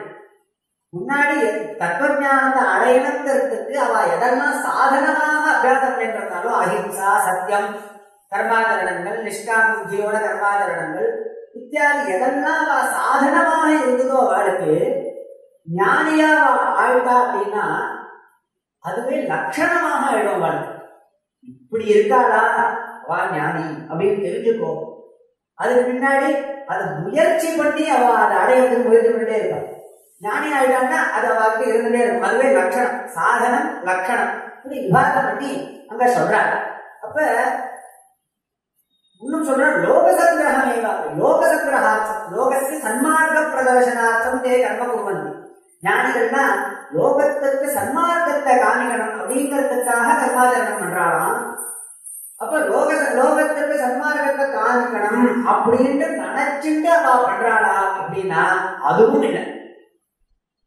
அவ பண்றது லோகத்துக்கு சன்மார்க்கத்தை காமிச்சு கொடுக்கும். இப்ப லோகம்னு ஒண்ணு வேற ஒண்ணு இருக்கு, அதுக்கு நம்ம சன்மார்க்கத்தை காமிக்கணும் அப்படிங்கிற துவைத புத்தி வந்துருமே. அதனால அவ எதெல்லாம் பண்றாளோ அதெல்லாம் லோகத்துக்கு சன்மார்க்கத்தை காமிச்சு கொடுக்கறதாக இருக்கும். அப்படி அதெல்லாம் ஞானி கர்மாச்சரணம் பண்றான்னா அது கர்மா பாசம். லௌகிகாவுக்கு அஞ்ஞானிகளுக்கு அது கர்மான்னு தோற்றம் அளிக்கிறது அப்படின்னா இன்னும் மேல இந்த முன்னாடி ஒரு கேள்வி உண்டு. எப்ப ஞானி ஞானம் வந்துட்டா அப்புறம் ஜென்மா கிடையாதோ, எல்லா கர்மாக்களும் முடிஞ்சு போயிடுமோ, இவனுக்கு புண்ணியமும் கிடையாது பாபமும் கிடையாது, புண்ணியமும் இவனுக்கு பந்தகம் பாபம் கிடையாதுன்னு ஆயிடுமா, அந்த க்ஷணத்திலேயே இவனுக்கு முக்தி ஏற்பட்டுடுமே அப்படின்னா அதுக்குதான் சாந்தோக்கிய ஸ்ருதி சொல்றது தஸ்ய தாவதேவ ஜனம் யாவன்ன விமோக்ஷே அத சம்பத்யே. பிராரப்த கர்மா பூர்த்தியாகிற வரைக்கும் அவனுக்கு இந்த ஜீவனமானது, இந்த சரீர சம்பந்தமானது பிராரப்த கர்மா அப்படின்னா பிரகர்ஷேண ஆரப்தம் எத் கர்மா தத் பிராரப்த கர்மா அப்படின்னு சொல்றோம். பிரகர்ஷேண ஆரப்தம்னா பிரகர்ஷேண பலம் தாதும் ஆரப்தம் எத் கர்மா. பலத்தை கொடுக்கறதுக்கு ஆரம்பிச்சாச்சு அந்த கர்மா. அந்த கர்மாக்கு தான் பிராரப்த கர்மா அப்படின்னு. சஞ்சித கர்மான்னா டெபாசிட்ல இருக்கு, இன்னும் பலம் கொடுக்கறதுக்கு ஆரம்பிக்கல. எந்த கர்மா பலம் கொடுக்க ஆரம்பிச்சிருக்கோ எந்த கர்மா ஆரம்பிக்கலன்னு நம்மளுக்கு தெரியாது, பகவானுக்கு தான் தெரியும். அப்ப இந்த ஜென்மாவை அடையறதுக்கு, இந்த ஜென்மாவை நம்ம சுகதுக்கத்தை அடையறதுக்கு, இந்த மனுஷ சரீரத்தை அடையறதுக்கு எந்த கர்மாக்கள் பலத்தை கொடுக்க ஆரம்பிச்சிருக்கோ அந்த கர்மாக்கு தான் பிராரப்த கர்மான்னு பேரு. அந்த கர்மா பூர்த்தியாகிற வரைக்கும் நம்மளுக்கு இந்த சரீரத்துல ஜீவன் ஜென்மா இருந்தது. இந்த பிராரப்த கர்மா ஞானால தத்தமாக ஆகாது, அது அனுபவிச்சாதான் முடியும் பிராரப்த கர்மாங்கிறது. இந்த பிராரப்த கர்ம சமாப்தி பரியந்தம், இந்த தேக பாத பரியந்தம், இந்த சரீரம் உழற வரைக்கும் இவனுக்கு இந்த சரீர சம்பந்தம் சரீரத்துல இருந்துட்டோம்னா எப்ப இந்த தேக பாதம் எடுத்தோ தட்சணே அதன்னா ஆனந்தரியார்த்தம் இல்லைங்க. அதவி மோக்ஷி அப்படிங்கிறது தட்சணேவ தஸ்மின்னேவ க்ஷணே சஹ விமுக்தோ பவதி. பூர்வமபி விமுக்தः சஹ விமுக்த ஏவ. ததாபி விக்ஷேப சக்தி விசிஷ்டம் அஜ்ஞானம் நிவர்த்தம் அப்படின்னு சொல்லுவோம் சாஸ்திரம். ஆவரண சக்தி விசிஷ்டம் அஜ்ஞானம், விக்ஷேப சக்தி விசிஷ்டம் அஜ்ஞானம்னு அப்படின்னா பிரக்ரியா கிரந்தங்கள்ல சொல்லி நிரூபணம் பண்ணும். விக்ஷேப சக்தியும் அஜ்ஞானத்துக்கு மூலதா நிவர்த்ததே அஜ்ஞானம் அப்படின்னு சொல்லுவோம். எது மாதிரி இதுக்கு ஒரு உதாரணம், ரொம்ப அற்புதமான உதாரணம் முக்தேஷுவது அப்படின்னு. இதை சாந்தோக்கியத்திலும் சொல்றார் பகவத்பாதா. கீதா பாஷத்துல இந்த விஷயத்த சொல்றார். விஷுபு அப்படின்னா பானம், அம்பு. அம்ப ஒருவன் அடிக்கணும்னு இவன் போட்டுட்டான், வில்லிட வச்சு கோத்து அதை விசர்ஜ விமோகம் பண்ணிட்டான். நல்ல விமோகம் பண்ணிட்டான், வேகமா அடிக்கிறான். அந்த லட்சியத்தை அதை வேதனை பண்றது. ஒரு மரத்தை அடிக்கணும்னு அடிக்கிறான், மரத்தை அதை புழக்கிறது. சில அம்பு என்ன பண்ணும், மரத்தை புழந்துட்டு அங்கேயே குத்திருந்து நிற்கும். ராமர் போட்டார் அம்ப, 7 மரத்தை தொலைச்சுட்டு போச்சு. தொலைச்சுட்டு நிக்கல, அதையும் தாண்டி போச்சு. ஒரு மரத்தை அடிக்கணும்னு நினைச்சுட்டு வேகமா அடிக்கிறான் அம்ப. அப்ப அந்த அம்பு அந்த மரத்தை அடிச்சுட்டு அங்கேயே நிக்கிறது இல்லை. என்ன அது, அது அது வேகம் ஜாஸ்தியா இருந்ததுன்னா அதையும் தொலைச்சிட்டு இன்னும் தாண்டி போகுது. எது வரைக்கும் போகும்? அந்த வேகம் பூர்த்தியான வரைக்கும் போகும். வேகங்கிற சம்ஸ்காரங்கள் ஏற்பட்டு போனோம், அது முடிவர வரைக்கும் அந்த அம்பு போகும். இதனுடைய இந்த அம்பு எய்தினதனுடைய பிரயோஜனம் என்ன? இந்த ஒரு மரத்தை தொலைக்கணும் அப்படிங்கிறது தான் பிரயோஜனம். அம்பு இந்த துப்பாக்கி தான், புல்லட்டை ஒருத்தனை அடிக்கணும்னு அடிக்கிறான், அது உடைச்சிட்டு எங்கேயோ வெளியில போகுது, வெளியே எங்கேயோ போய் விழுது. இதை அடிச்சுட்டு அங்கேயே தான் அது விழணும், விழல, அதனுடைய வேகம் பூர்த்தியான வரைக்கும் போகுது. அது மாதிரி இந்த சரீரம் ஞானம் ஏற்பட்டுட்டாலும் இந்த பிராரப்த கர்மாவுடைய வேகம் பூர்த்தியான வரைக்கும், அந்த சம்ஸ்காரம் பூர்த்தியான வரைக்கும் இந்த சரீரமானது இவருக்கு இருந்துடும். வேகம் பூர்த்தியானா எப்படி தானா அந்த அம்பானது விழுந்துடுறதோ அது மாதிரி இந்த பிராரப்த கர்மா பலன் முடிஞ்சிருது அப்படின்னா தானா சரீரம் விழுந்துடும். அது வரைக்கும் இவனுக்கு இந்த சரீரத்திலே ஜீவன் நடந்திருக்கும். ஜீவன் முக்தனாக இருந்தாலும் அதுவே ஒருவன் அம்ப எழுதணும் அப்படின்னு வில்லல் எடுத்து வச்சான். ஏதோ காரணத்தினால அவன் மேல ஒரு நல்ல அபிப்பிராயம் வந்துருது. மறுபடியும் அம்பராத்துணியிலே எடுத்து வச்சுட்டான் அந்த பானத்தை. அந்த ஸ்தானம் தான் சஞ்சித கர்மம். இவனுக்கு பலனை கொடுக்கணும்னு காத்துன்றது, ஆனா ஆரம்பிக்கல, இன்னும் விமோகத்தை அடையல. இவன் தத்துவஞானத்தை அடைஞ்சுட்டான். சரிடா, எடுத்து அம்பராத்துணியில வச்சுருவான் பகவான், பஸ்மமாயிடும், அது பலனை கொடுக்காது, அவ்வளவுதான். அப்படி சாஸ்திரங்கள் பிரதிபாதனம் பண்றது. யஸ்மாத் இஹஜன்மனி ஜன்மாந்தரேவா அனுஷ்டிதே யஜ்ஞாதிபிகி கர்மபிகி அபலாபிசந்திபி சித்தஸ்ய சுத்தத்வாத் இதானீமபி கர்ம கர்த்தவ்யம் இதி நாஸ்தி. தஸ்மாத் சுத்த பிரம்ம விசார கர்த்தவ்யः ஞானாதேவ மோக்ஷः. தஸ்மாத் சாஸ்திரம் ஆரம்பணீயம் அப்படின்னா கொஞ்சம் சொல்லி பூர்த்தி பண்ணிடுறேன். யோ மத்பக்த சமேத் பிரியா அப்படின்னு இருக்கு. பக்தி பண்ணினாலே பகவான் அடைஞ்சுள்ளாமே, பக்தன் தான் எனக்கு ரொம்ப பிரியன்னு பகவானே சொல்றானே, அதனால பிரம்மவிசாரம் எதுக்கு பண்ணணும் அப்படின்னு கேள்வி. அந்த ஸ்லோகத்தை முழுக்க வாசிக்கணும். சந்துஷ்ட சததம் யோகி யதாத்மா திருட நிச்சய மையர்ப்பித மனோபுத்தி யோ மத்பக்த சமேத் பிரியா. சததம் சந்துஷ்ட, எப்போதுமே சந்தோஷமாவே இருக்கான். யதாத்மா காரியகரண சங்காரம், சரீரம் இந்திரியங்கள் எல்லாம் இவனுக்கு கட்டுப்பட்டதாக இருக்கு. திருட நிச்சய, ஆத்மா ஒண்ணுதான், நித்தியமான வஸ்து, சத்தியமான வஸ்து ஒண்ணுதான், இது எல்லாம் பொய். ஜெகன்மிச்சா பிரம்மைவ சத்தியம் ஜெகன்மிச்சா ஜீவோ பிரம்மைவ நாகரகான்னு சொல்றதே அந்த நிச்சயமான அவனுக்கு திருட நிச்சய. மையர்ப்பித மனோபுத்தி, ஆத்மாவிடத்திலேயே எல்லாத்தையும் அர்ப்பணம் பண்ணிட்டான், ஒன்றாக கலந்துட்டான். இப்படி எவன் ஞான நிஷ்டனாக இருக்கானோ யோகத் பக்த சமேத்யா, அந்த இடத்துல பக்தின்னு சொல்றது ஞான நிஷ்டைய. அப்படி ஞான நிஷ்டையில எவன் இருக்கானோ அவன் தாண்ட அதுக்கு பிரியன்னு அங்க அர்த்தம். அதுக்கு வாஸ்தவமான அர்த்தத்தை தெரிஞ்சுக்கணும். அதை யஸ்மாத் பக்தர் ஞானத்வாரா மோட்சதாயினி தஸ்மாத் ஞானி ஆத்மைவ மேமகம் இது கீதாவதனாத் அப்படிங்கிறார். ஞான நிஷ்டா யோகியதான்னு எடுத்துட்டா அது ஞான நிஷ்டையை கொடுத்து உனக்கு மோட்சத்தை கொடுக்கும். தஸ்மாத் ஞானி ஆத்மைவ மேமகம்னு பகவான் சொல்றான். ஞானிங்கிறது என்னுடைய ஆத்மா தான், நான் வேற அவன் வேற இல்லை அப்படிங்கிறதுனால பிரம்மவிசாரா அவசியம் கர்த்தவ்யா.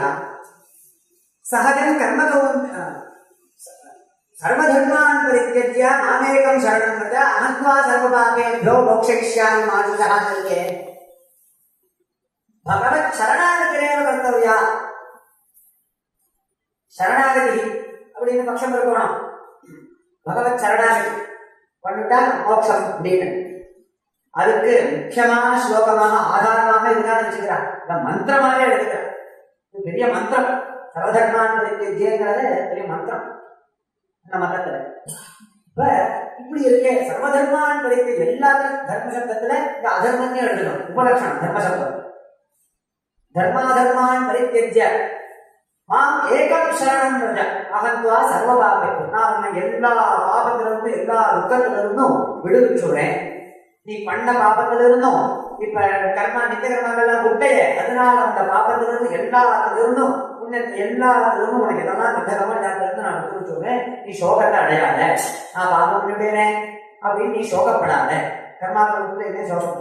இப்படி அர்த்தம். இந்த ஸ்லோகத்தை பார்த்தா சாட்சாத்தா தெரியாது. ஆனா இப்படி யதார்த்தம் யாராலுமே சொல்ல முடியாது.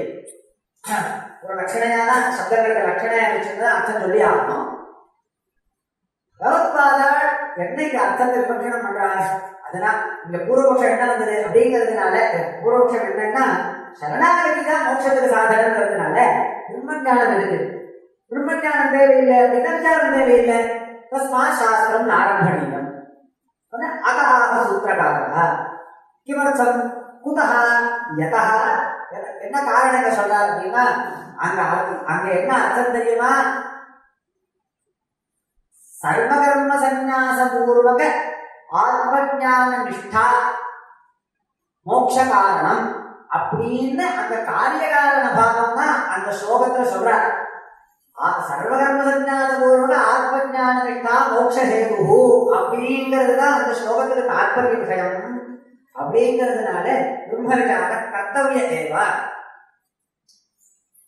அப்படின்னா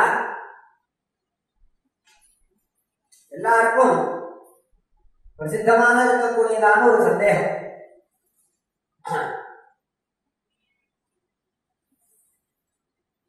பிரம்மங்கிற ஆத்மாங்கிறது நித்தியமான வஸ்து, நித்தியம் பிராப்தமான வஸ்து. அப்படி இருக்கச்ச அதை அடையறதுக்கு எதுக்கு யாராவது ஒரு விரும்புவானா? நித்யாத்மஸ்ய பிரம்மணா அதன் புருஷார்த்தம். அது அடைய வேண்டியது இல்லப்பா, அது அடைஞ்சதுதான் அப்படின்னு சொல்றேன். அடைஞ்ச வஸ்துவை எவனா விரும்புவானா சுவாமி? உலகத்துல அடையாதது தானே விரும்புவான். பிரம்மைவகி மோக்ஷா, மோக்ஷன்னா பிரம்மன் தான். புருஷேன அச்சதே புருஷார்த்தா, புருஷனால விரும்பப்படக்கூடியது அப்படிங்கிறது தான் புருஷார்த்தம். அத்தः பிராப்யஸ்யைவ புருஷார்த்தம், பிராப்யே வஸ்துன்யேவ புருஷஸ்ய அர்ச்சித்வரூப இச்சா சம்பவாத் அத்தः சூத்திரகாரः. அதனால நீங்க சொல்லக்கூடியதான அந்த பிரம்மன், நித்திய பிரம்மம் ஒண்ணு இருக்கே, பிராப்தமான பிரம்மம், அதை அடையவே வேண்டாம். அதை அடைஞ்சதான வஸ்து தானே. எப்ப அதை தெரிஞ்சுக்க வேண்டாம், விசாரம் பண்ண வேண்டியதில்லை, அப்ப சாஸ்திரம் ஆரம்பிக்க வேண்டியதில்லை அப்படின்னா அதுக்கு பதில் சொல்றார் சுவாமி. நித்யாத்மகி பிரம்ம அஜ்ஞாதத்வா அனாத்மமிவ பவதி. அது அடைஞ்ச வஸ்துதான், இருக்கக்கூடிய வஸ்துதான். புருஷா நீங்க அடைய வேண்டியது இல்லை. புருஷா அடைய வேண்டியதுன்னா அது அனித்தியம்னு ஆயிடும். பின்ன இப்படி பின்ன அதை குறிச்சு விரும்பி அதுக்கு தெரிஞ்சுக்கணும்னு ஏன் விசாரம் பண்ணணும் அப்படின்னா, பிராப்தமபி அப்பிராப்தமிவ பவதி. அது நம்மதான் அது அப்படிங்கிறத நம்ம தெரிஞ்சுக்கணும். அப்படிங்கிறதுனால அது அப்பிராப்தமாக தோற்றமளிக்கிறது நம்மளுக்கு. இதுக்கு பிரசித்தமா நியாயம் சொல்லுவா, கண்டகட விஸ்மிருத கனகமாலா நியாயா அப்படின்னு. கழுத்துல ஒரு தங்க செயின் போட்டுருக்கான், ஒரு மாமி தங்க செயின் போட்டுருக்கா, உபன்யாசத்துக்கு வந்திருக்கா, ரொம்ப பெரிய ஒரு உபன்யாசம் பண்றார். இப்போ கூட்டம் பணம் போதுறது, நேரம் உபன்யாசம் எழுதுட்டே இருக்கா, எழுந்து பாக்குறா, கிளம்பணும்னு பாக்குறா, பார்த்தா கழுத்தை கொண்டு பாக்குறா, செயினா காணும். இல்ல விலை உயர்ந்த செயின், டைமண்ட் பதிச்சது. சுச்சோ மாமிக்கு செயில காணும், வேர்க்கப்பட்டது, பயம் வருது. ஆத்திரப்போ என்ன பதில் சொல்ல போறோம்னு தெரியல. பிரஷர் ஏறுறது, அத்தனையும் நடக்குது. தேடுறா, அங்க தேடுறா, அங்க தேடுறா, எல்லாம் பண்றான். அப்புறம் யாரோ ஒருத்தர்கிட்ட புலம்புற, அவன் சொல்றான், மாமி உங்க கழுத்துலயே எங்கேயோ உள்ள ஏதோ ஒண்ணு பளபளன்னு ஏதோ தோன்றதே, ஜொலிக்கிறது, என்னன்னு பாருங்க அப்படின்னு. அந்த மாமி வெறும் தங்கச்செயில போட்டு வரல, மீதி எல்லாத்தையும் போட்டு வந்திருக்கான். காலை எல்லாத்தையும் சேர்த்து போட்டு வந்திருக்கான். அதனால மாமிக்கு இந்த செயின் இருக்கிறதே தெரியல, தொடர்ந்து கீழே ஊர்ந்து நினைச்சிட்டு வருத்தப்படுறான். அப்ப அவன் சொல்றான், அங்கேயே ஏதோ பளபளக்கிறது, என்னன்னு பாருங்க. அதை தொட்டு எடுத்து பார்க்கறான். பார்த்தா இருக்கு. அப்பா எப்படியோ கிடைச்சிருக்கிறா. ஏன் இருக்கு நம்மளாம் தெரிஞ்சுக்கல. அப்ப அந்த இடத்துல என்ன ஆச்சு? அப்ராப்தத்துவ பிரமணி மாத்திரம். அதை நம்ம அடைஞ்சிருக்கோம், அதோடதான் இருக்கோம், அது நம்ம கிட்டதான் இருக்கு அப்படிங்கிறத அவ தெரிஞ்சுக்கல. அது இல்ல நம்ம அடையலாத அப்படிங்கிற பிரமம். ஏன் அந்த பிரமம் வந்தது அப்படின்னா தன்கிட்டதான் அது இருக்குங்கிற ஞானம் அவளுக்கு இல்லை, அஜ்ஞானம் தான் இருந்தது. அது தன்மூலகமான பிரமம், தன்மூலகமான பயம், தன்மூலகமான எல்லாமே பயத்திக்காதீங்கன்னா இந்த அஜ்ஞான மூலகமாக எப்போ ஒருவன் சொல்லிட்டானோ அப்புறம் எல்லாம் போயிடும். அது மாதிரிதான் இந்த பிரம்மங்கிறது உங்ககிட்டயே தான் இருக்கு. இப்ப ஞானத்தை அடைஞ்சுட்டேன்னா அந்த அஜ்ஞானம் நிவர்த்தி, அப்ராப்தத்துவம் பிரமண நிவர்த்தி மாத்திரம். நீ அடையல அப்படிங்கிற அந்த பிரம மாத்திரம் தான் நிவர்த்தி ஆகுதுப்பா. புதுசா நீ உண்மையும் அடைய வேண்டியது இல்லை. அப்படிங்கிறதுனால அப்ராப்த விவபவதி தஸ்மாத் புருஷைஹி அக்ஷதே பிரம்மா. அதனால புருஷர்கள்னால பிரம்மமானது விரும்பப்படக்கூடியதாக தான் இருக்கு. இவன் அதை தெரிஞ்சுக்காத வரைக்கும் தஸ்மாத் பிரம்ம விசார கர்த்தவ்யேவ சாஸ்திரம் ஆரம்பணீயமேவா அப்படின்னு இப்படி பல பட்சங்கள் சொல்லி அவர் நிரூபணம் பண்றார். வேதாந்த சாஸ்திரம் அப்படின்னு ஒரு சாஸ்திரம், இன்னும் மீதி சாஸ்திரங்கள்லாம் இருக்கு. வியாக்கரணம் இருக்கு, தர்க்கம் இருக்கு, மீமாம்சை இருக்கு, தர்மசாஸ்திரம் இருக்கு, யோகிஷ் சாஸ்திரம் இருக்கு, சாகித்யம் இருக்கு, ஆயுர்வேதம் இருக்கு, எத்தனையோ சாஸ்திரங்கள் இருக்கு, காந்தர்வ வேதம் இருக்கு, இத்தனை சாஸ்திரங்கள்லாம் நிறைய இருக்கு. இதெல்லாம் இத்தனை சாஸ்திரங்கள் இருக்கு. வேதாந்த சாஸ்திரம் தான் ஏன் வாசிக்கணும்? பிரம்மவிசாரம் இது மூலமா தான் பண்ணணுமா? மீதி சாஸ்திரங்கள்லாம் வாசிச்சாலும் நமக்கு நிறைய விஷயங்கள்லாம் தெரியல. அந்த சாஸ்திரங்கள்லையும் ஆத்மாவை பத்தி சொல்லப்படுறது, விவரிக்கப்படுறது. தார்க்கிகன் ஆத்மஞான மோட்சம் தான் சொல்றான், ஆனா அவன் வேற விதமா நிரூபணம் பண்றான். சாங்கியா வேற விதமா நிரூபணம் பண்றான். வியாக்கரணாதி சாஸ்திரங்கள்லாம் மீமாம்சா சாஸ்திரங்கள் இருக்கு. இப்படி இருக்கிறச்ச இப்படி இந்த வேதாந்த வாக்கியங்களை கொண்டு பிரம்ம விசாரம் பண்ணுங்கிற இந்த நிர்பந்தம் அப்படிங்கிறதுனால இந்த சாஸ்திரம் ஆரம்பிக்க வேண்டியதில்லை அப்படின்னா அதுக்கு உத்தரம் சமாதானம். அந்த சாஸ்திரங்கள்லாம் உபகாரக சாஸ்திரங்கள். இந்த வேதாந்த சாஸ்திரங்கள் வேதாந்த வாக்கியங்களை வச்சுட்டு இவன் பிரம்மத்தை விசாரம் பண்றதுக்கு இவனுக்கு ஒரு சாமர்த்தியம் வேணுமே. அந்த சாமர்த்தியத்தை ஏற்படுத்தி கொடுக்கக்கூடிய சாஸ்திரங்கள் அந்த சாஸ்திரங்கள் தான். அப்படிங்கிறதுனால தச்சாஸ்திராத்தேன மாத்திரா பிரம்ம பிராப்தி தெய்வ பவதி. மீமாம்சை வாசிக்கிறேன், வியாக்கரணம் வாசிக்கிறேன்னா கர்மானுஷ்டானங்கள் பண்றேன், தன்மாத்திரா பிரம்ம ஞானம் தெய்வ பவதி. தஸ்மாத் வேதாந்த சாஸ்திரம் அவசியம் ஆரம்பணீயம் வேணும். அப்ப அந்த சாஸ்திரங்கள்லாம் வேண்டியது இல்லையா? அவசியம் வேணும். உபகாரக சாஸ்திரம், உபகாரம் இல்லைன்னா எப்படி நம்ம அதை அடைய முடியும்? அப்படிங்கிறதுனால இந்த வாக்கியங்களை கொண்டு இந்த நியாயங்கள்லாம் அப்ளை பண்ணி அங்க நீ அந்த விசாரம் பண்ணணும் அப்படின்னா தச்சாஸ்திரா தேவன் நமக்கு அவசியமாக இருக்கு. அப்படிங்கிறதுனால அந்த சாஸ்திரங்கள்லாம் உபகாரக சாஸ்திரங்களா இருக்கு, இது பிரவேச சாஸ்திரமா இருக்கு. அப்படிங்கிறதுனால பிரம்ம விசாரா கர்த்தவ்யேவா தஸ்மாத் சாஸ்திரம் ஆரம்பணீயமேவா. தஸ்மாத் பிரம்ம விசாரா கர்த்தவ்யா அதாவோ பிரம்ம ஜிக்ஞாசா அப்படின்னு வியாசாச்சாரியார் பண்ண சூத்திரத்துக்கு பகவத்பாதார் பாஷ்யம். அதுக்கு நம்ம ராமராய கவி அப்படிங்கிற மகான் பல பக்கங்கள்ல பூர்வபட்சத்தை எழுப்பி சமாதானங்களை கொடுத்து விஸ்திருதமாக பண்ணியிருக்கார். யதா சமயம் இந்த சமயத்துல யதாமதி நம்ம புத்திக்கு எட்டின அளவு ராஜாவுடைய அனுகிரகத்தினாலையும் பிரேரணையினாலையும் இங்க உங்களுடைய வாக்க உபயோகப்படுத்தினோம். இந்த ஒரு பெரிய சபை, இந்த ரொம்ப பெரியவாள்லாம் உபன்யாசம் பண்ணக்கூடியதான ஒரு சன்னிதானம் இது, ஸ்தலம் இது.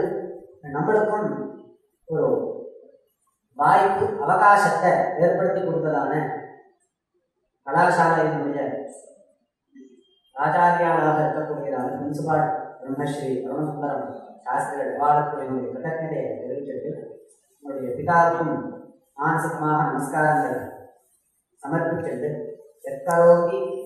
எத்கரோஷி யதஷ்னாசி யத்யுஹோசி யதாசிவது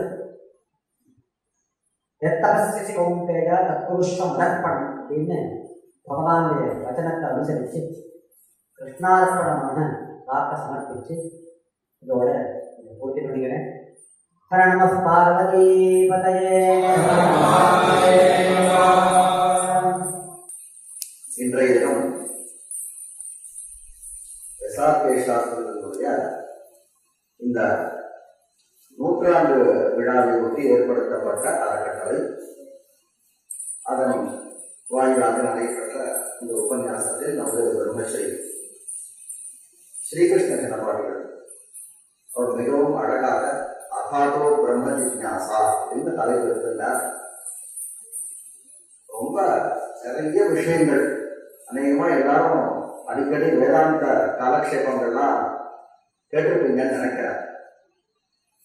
இவ்வளவு நேரம் கவனமாக கேட்டதிலிருந்தே உங்களுக்கு ஏற்கனவே சிரவண சம்ஸ்காரம் இருக்குன்றது தெரிகிறது. ரொம்ப அழகாக நிறைய விஷயங்களை சொன்னார். எடுத்துட்ட தலைப்பை சமர்த்தனம் பண்ணி சாமாஜிகளுக்கு புரியும்படி கீழே இறங்கி நிறைய விஷயங்களை சொன்னார். முதல்ல அசாது பிரம்ம ஜிக்ஞாசான்னு சொன்ன உடனேயே இந்த வேதாந்த சாஸ்திரத்துக்கு இருக்கக்கூடிய பிரமாணமாக இருக்கக்கூடிய 3 விஷயங்களை சொன்னார்.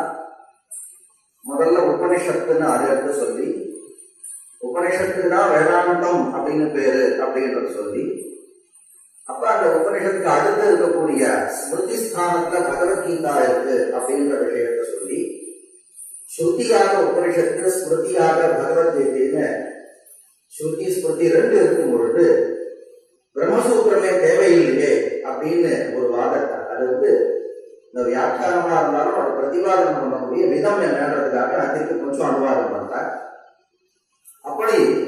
அப்ப பிரம்மசூத்திரம் தேவையில்லையே அப்படின்னு 3வது பிரஸ்தானம்னு சொல்லுவோம். அந்த 3வது தேவையில்லையே அப்படின்னு கேட்டு அந்த உபநிஷத்துல வரக்கூடிய சம்சயங்கள்லாம் நிறைய சந்தேகம் இருக்குது, அதை நிவர்த்தி பண்றதுக்கு இன்னொரு உபாயம் தேவை அப்படின்றதுக்காக பிரம்மசூத்திரம் கேட்கப்பட்டிருக்குன்ற அந்த விஷயத்தை சொல்லி, பிரம்மசூத்திரத்தில் அவர் என்ன பண்றார் அப்படின்னு பொழுது நிறைய நியாயங்கள் எல்லாம் சஞ்சாரம் பண்ணி மேல இருக்கக்கூடிய உபனிஷத் பிரஸ்தானத்தை நிரூபணம் பண்றதுக்கு நிறைய நியாயங்கள் யுக்திகள் எல்லாம் சஞ்சாரம் பண்றார் அப்படின்ற அந்த விஷயத்தை சொல்லி, அதனால 3மே தேவைதான் அப்படின்ற விஷயத்தை சொல்லி, அடுத்த வேதாந்த பெயருக்கு அத்வைத சம்பிரதாயத்துல சாரீரக மீமாம்சான்னு ஒரு பேர் இருக்கு அப்படின்ற அந்த விஷயத்தை சொல்லி, மீமாம்சான்ற வாதத்துக்கு ஒரு பூஜிக்கத்தக்க ஒரு விசாரம் அப்படின்னு அதை சொல்லி, சாரீரகம்னு ஏன் பேர் கொடுத்தார் அப்படின்னு சொல்லி, சாரீரகம்னா சரீரத்தோடு கூடியது இல்லையா, சரீரத்தோடு கூடியது ஆத்மா அப்படின்னா அந்த சாரீரகம்னா வார்த்தையானது நம் உயிர்களுக்கு ஆத்மாவுக்கு பேர் அப்படின்னு சொல்லிட்டு, ஒரே சாஸ்திரத்துக்கு சாரீரக மீமாம்சான்னு பேரு, அதே சாஸ்திரத்துக்கு உங்களுக்கு பிரம்மசாஸ்திரம் அப்படின்னு பேரு இப்படின்னு 2த்தையும் சொல்லி, இப்போ ஒரே சாஸ்திரத்துக்கு இந்த 2 பேர் கொடுக்கறதுனால சாரீரகம்னா இந்த வார்த்தையானது உயிர்களை பத்தியான ஆத்மாவை பத்தியான விசாரம், அந்த பிரம்ம மீமாம்சா அப்படின்றது பிரம்மத்தை பத்தியான விசாரம் அப்படின்னு தனித்தனியான விஷயம் போல இருக்கு அப்படின்னு நினைச்சுருவா. அப்படின்றதுக்காக சமாதானம் பகவத்பாதால் எடுக்கும் பொழுதே இந்த சாரீரக மீமாம்சாவும் இந்த பிரம்மமும் ஆத்மாவும் ஒன்றுதான்றதை நமக்கு புரிய வைக்கிறதுக்காக அந்த 2த்தையும் சேர்த்து அவர் பிரயோகம் பண்றார் அப்படின்ற அளவுக்கு உபோத்காரமாக கொடுத்து, அடுத்து முதல் சூத்திரம் அதாதோ பிரம்ம ஜிக்ஞாசான்னு சொல்லி, அதுல 3 பதங்கள், அதான ஒரு பதம், அகஹான 2வது பதம், பிரம்ம ஜிக்ஞாசா அப்படின்னு 3 பதங்கள் சொல்லி, அதுல இருக்கக்கூடிய முதல் அத அப்படின்ற பதத்திற்கு பிறகு அப்படின்னு அர்த்தம் அப்படின்னு சொல்லி, பிறகுன்னு சொன்னா எதற்கு பிறகு அப்படின்றதுக்கு பல சாஸ்திரக்காரர் பல விதமான அர்த்தம் சொல்றாங்கன்னு சொல்லி, இந்த இடத்துல 4 விதமான சாதன சதுஷ்டயங்கள்னு சொல்லக்கூடிய அந்த மேற்கொண்டு சாதனம் அப்படின்னா கல்வி, மேற்கொண்டு சொல்ல வேண்டிய விஷயத்துக்கு அடிப்படையான தேவையான விஷயங்கள் என்னன்னா 4 அப்படின்னு சொல்லி, அந்த 4 என்னென்ன அப்படின்னு அதை விவரணம் பண்ணார். இப்படி அதான்ற அந்த சப்தத்துக்கு இந்த 4 விதமான சாதனங்கள் நமக்கு இருக்கணும், அப்ப இருக்கிறவங்களாலதான் மேற்கொண்டு பிரம்ம ஜிக்ஞாசா பண்ண முடியும் அப்படின்னு சொல்லி, பிரம்ம ஜிக்ஞாசான்ற வார்த்தைக்கு என்ன அர்த்தம் அப்படின்றத சொல்லி, பிரம்மன் தொடர்பான அறிவை பெறுவதற்கான ஒரு ஆசை, பிரம்மத்தை தெரிஞ்சுக்கணும்னு ஒரு ஆசை அப்படின்னு அந்த முடிச்சுட்டு, ஆசை இருந்தா போதுமா அப்படின்னு சொல்லி அதற்காக விசாரம் பண்ணணும்னு தாவத் பரியந்தம் கொண்டு வந்து அழகா காண்பிச்சார். பிரம்ம ஜிக்யாசா அஸ்தின்னு முடிச்சிட முடியாது. பிரம்மத்தை தெரிஞ்சுக்கணும்னு எனக்கு ஆசையா இருக்குன்னு சொல்லிட்டு வீட்டுக்கு போயிடலாம், கிளம்பி போனா பிரயோஜனம் இல்லை. அப்ப பிரம்ம சம்பந்தப்பட்ட பிரம்மத்தை தெரிந்து கொள்வதற்கான ஆசை இருக்கிறதுன்னு அப்படியே முடிச்சிடாம, அதனால நாம வந்து விசாரம் பண்ணணும்னு தாவத் பரியந்தம் கொண்டு போய் விட்டுட்டார். அவர் உபன்யாசம் பண்ண சைலியை நான் சொல்றேன். அடுத்து நடுவில் இருக்கக்கூடிய வார்த்தை வந்து அதஹான்ற வார்த்தை. அதஹான்ற வார்த்தைக்கு ஆகையால் அப்படின்னு அர்த்தம். ஆகையால் அப்படின்னா அது வந்து ஹேத்துவை சொல்றது, அந்த காரணத்தினால் அப்படின்னு. எந்த காரணத்தினால் அப்படின்னு அந்த ஒரு விஷயத்தை தான் இவர் சொன்னார். இந்த உபன்யாசத்துல முக்கியமான விஷயங்கள் ஆகையால். ஆகையால் அப்படின்னா எந்த காரணத்தினால், எந்த காரணத்தினால், அந்த எந்த காரணத்தினால் சொல்றதுக்கு எத்தனை காரணங்கள் இருக்குன்றத அந்த ராமராஜ கவி அவருடைய கிரந்தத்தை அது ரொம்ப விசேஷமா எடுத்து, ஆகையால் அப்படின்றதுக்கு 102 காரணங்கள் இல்லையா, 102 காரணங்கள் வந்து கேள்வியாக கேட்கப்பட்டு அதற்கு 102 பதில்கள் சொல்லப்பட்டு, இந்த 4 சாதனங்கள் இருக்கக்கூடியவனும் சாதனங்களை உடையவனும் ஆகையால் பிரம்மம் தொடர்பான அறிவை பெறுவதற்கு ஆசைப்படக்கூடிய காரணத்தினால் விசாரத்தை செய்ய வேண்டும். இப்படி வந்து நமக்கு சங்கர பாஷ்யத்துல கிடைச்சிருக்கிற அந்த விஷயத்தை சொன்னார். ஆகையால் பொழுது முக்கியமாக இந்த ஆகையால் வார்த்தையில எத்தனை விதமான சம்பிரதாயங்கள் இருக்கோ எல்லா சம்பிரதாயத்தையும் கண்டிச்சிடலாம். அதுதான் விஷயம். ஆகையான்றதுனால கர்மாவினால நம்ம மோட்சத்தை அடையலாமா? முடியாது. உபாசனையினால மோட்சத்தை அடையலாமா? முடியாது. கர்மா அதுக்கப்புறம் வந்து வெறும் ஞானம் கர்மா ரெண்டுத்துடைய சமுச்சயத்தினால மோட்சத்தை அடையலாமா? முடியாது. பக்தியால மோட்சத்தை அடையலாமா? முடியாது. இல்லையா? இப்படி வந்து எத்தனை விதமான பட்சங்கள், மோட்சத்தை அடைவதற்கு எத்தனை பட்சங்கள் தான் இருக்கும். இந்த எல்லா பட்சங்களும் ஆகையால் அதஹான்றதனுடைய அந்த கேள்வியில் இருக்கு.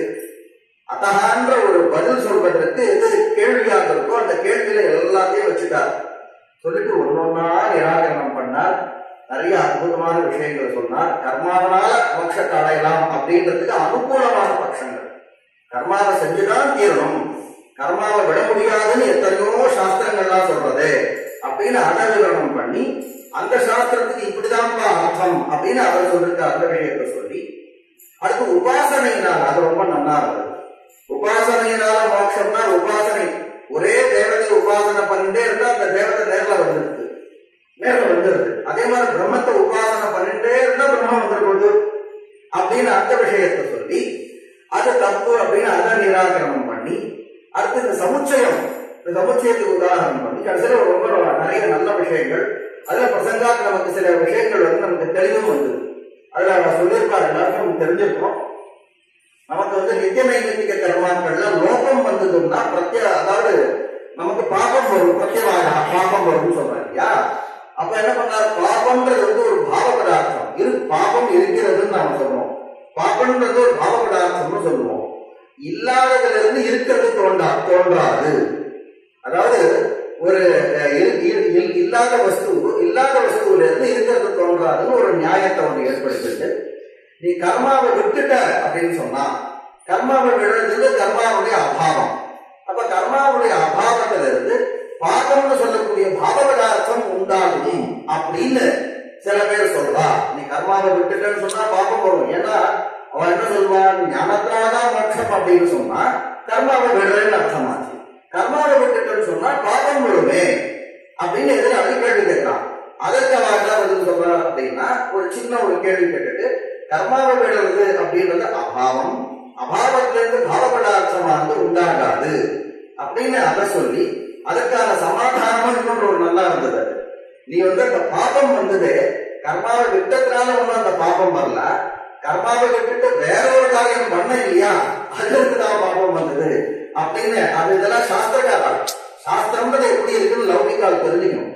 சாஸ்திரம்னா ஏதோ சாஸ்திரம்னு சொன்னாலே, சம்ஸ்கிருத காலேஜ் சம்ஸ்கிருதம்னு சொன்னாலே கோவிலுக்கு தேவையான விஷயங்களை சொல்லித்தரா போல இருக்கு அப்படின்னு நினைச்சிருந்தா. அது இல்லை. எவ்வளவு அழகா விசாரம் கொண்டு போறான்றத நமக்கு அவர் சொன்னார். அடுத்தது கர்மா பண்ணா எத்தனை விதமான பலன் வரும் அப்படின்ற அந்த விஷயம். 4 விதமான பலன் வரும். பலன் எப்படி உண்டாகும்? உற்பத்தி, அந்த ஒரு பலனானது உண்டாகும். விகாரம், அதுல மாற்றங்கள் உண்டாகும். இப்படிலாம் இருக்கு.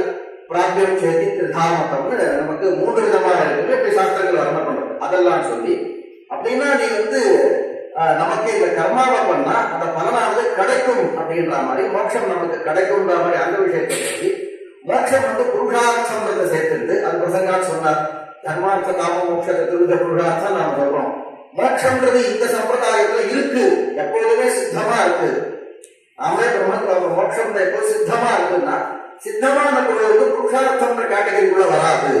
நான் புருஷார்த்தம்ன்ற வார்த்தைக்கு மனிதர்களால் அடையப்படுவதற்காக விரும்பப்படுவது அப்படின்னு.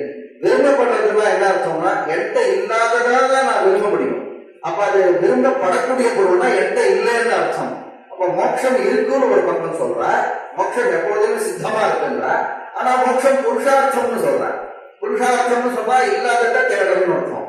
மோட்சம் இருக்குன்ற, இப்படி பரஸ்பர விரோதம் இருக்குன்ற அந்த மதத்தையும் சொல்லி, அது இருக்கக்கூடியதுதான், ஆனா நமக்கு தெரியல அப்படின்றதுக்கு இந்த உபன்யாசம் செயல் அப்படின்ற அந்த லௌகிக உதாரணத்தை சொல்லி, இப்படி இந்த ஒரே ஒரு அத்தகான்ற வார்த்தைக்கு இவ்வளவு பொருள் சொல்லி இருக்கு, ஆனா தெரியல.